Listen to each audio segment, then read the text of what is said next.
नमस्कार आत्मवंदन. नवरात्रीचा दुसरा दिवस.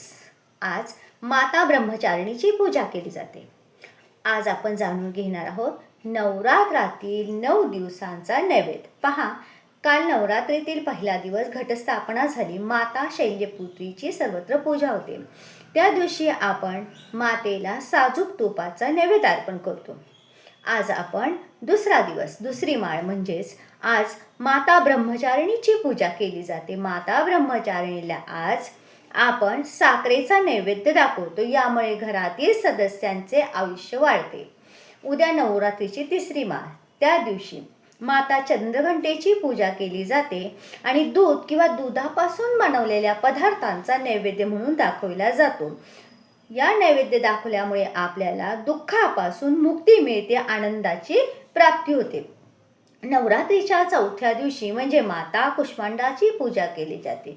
त्या दिवशी मातेला मालपोह्यांचा नैवेद्य दाखवला जातो. त्यामुळे बुद्धीचा विकास होतो आणि निर्णय घेण्याची क्षमता विकसित होते.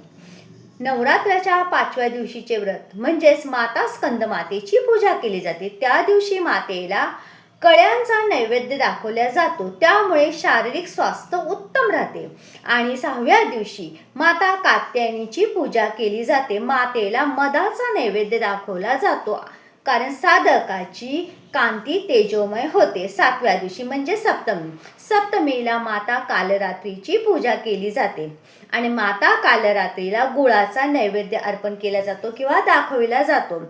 तसेच ते ताट जेव्हा सप्तमीला आपण ब्राह्मणाला किंवा सवाष्णीला घरी बोलवतो आणि तिला फलाहार देतो किंवा आपण उपासाचे पदार्थ, त्यावेळेस तिला ते ताट तसेच दान दिले जाते. आणि अष्टमी म्हणजेच महागौरी रूपामध्ये मातेची पूजा केली जाते. मातेला नारळाचा नैवेद्य दाखवला जातो. आणि नवरात्रीच्या शेवटी दिवशी म्हणजेच नवमीला माता सिद्धिदात्रीची पूजा केली जाते. या दिवशी मातेला तिळाचा नैवेद्य दाखवावा व उपवास व्यक्तीचा, अशामुळे जो व्यक्ती उपवास करतो त्याचा अकाल मृत्यू होत नाही. अशा तऱ्हेने नवरात्रामध्ये 9 दिवसाचे उपवासाचे महात्म्य आहे आणि तो प्रसाद तसा दाखवला जातो. जय जय रघुवीर समर्थ, जय सद्गुरू.